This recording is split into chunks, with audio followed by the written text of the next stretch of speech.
Budget নিয়ে নানা রকম তথ্য মিডিয়াতে আসছে, সেগুলো পর্যালোচনা করলে আগামী বছরের বাজেট নিয়ে একটা ধারণা পাওয়া যেতে পারে। বাজেটে এবার সরকার আশা করছেন যে ব্যাংকিং সিস্টেম থেকে লোন কমিয়ে সেভিংস সার্টিফিকেট থেকে বেশি লোন নেবেন এবং বাজেটের আকার কমে যাবে। বাজেটের আকার কমে গেলে হয়তো ডেভেলপমেন্ট বাজেট কমবে, কিন্তু রেভিনিউ বাজেট অর্থাৎ আনপ্রোডাক্টিভ সেক্টরে খরচ কিন্তু বেড়েই যাবে। এটার একটা ইন্ডিকেশন পাওয়া যাচ্ছে। বাংলাদেশ থেকে অল্প অল্প করে প্রতি বছর একটু একটু করে মেডিসিন এক্সপোর্ট বাড়ে, যদিও এটা এখন পর্যন্ত $1 বিলিয়ন প্রতি বছর আমরা এক্সপোর্ট করতে পারি না। যাই হোক, আমাদের একটি প্রোডাক্ট আমরা মার্কেটে বিক্রি করি, এটা একটা সুখবর। শেয়ার মার্কেট নিয়ে বহুদিন আমরা ভুগছি। এই মার্কেট নিয়ে নানা রকম ম্যানিপুলেশন আছে, নানা রকম অব্যবস্থাপনা আছে। দুদিন আগে মাননীয় চিফ অ্যাডভাইজার 5টি নীতিমালা ঘোষণা করেছেন এটাকে রিভার্ম করার জন্য। তারই প্রতিফলন গতকালের শেয়ার মার্কেটে পড়েছে। শেয়ার মার্কেট একটু চাঙ্গা হয়েছে। আশা করছি যে এই 5টি নীতির বাস্তবায়নের প্রক্রিয়া শুরু হবে অনতিবিলম্বে এবং আমাদের শেয়ার মার্কেট চাঙ্গা হবে। আরেকটি সুখবর আসছে পত্রিকায়, সেটা হচ্ছে যে গত 10 মাসে আমাদের এক্সপাট্রিয়েটদের রিমিটেন্স $25 বিলিয়ন ছাড়িয়ে গেছে, অর্থাৎ সাম্প্রতিক কালের অনেক দিনের রেকর্ড ভেঙে $25 বিলিয়ন ক্রস করলো। এতে মনে করা হচ্ছে যে আমাদের দেশে হুন্ডির তৎপরতা কমে আসছে।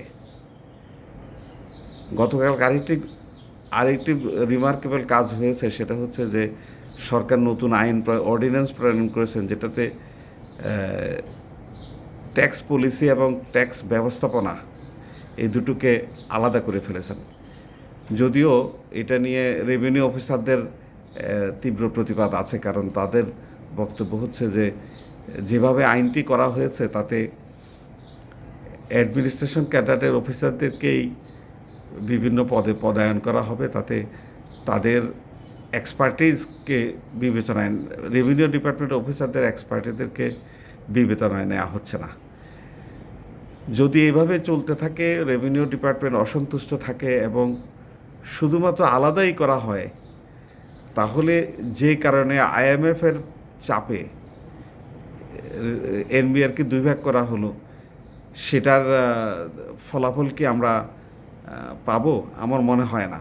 সুতরাং সরকার অর্ডিন্যান্সটা জারি করলেও আমি মনে করি যে এই ব্যাপারটা সুরাহা হওয়া দরকার, যে বিভিন্ন এই দুটি ডিপার্টমেন্টের বড় বড় পদে অ্যাডমিনিস্ট্রেশন ক্যাডারদের অফিসাররা আসবে, না অনেকদিন ধরে কাজ করা অভিজ্ঞ রেভিনিউ ডিপার্টমেন্টের অফিসাররা এইসব পদে যাবেন।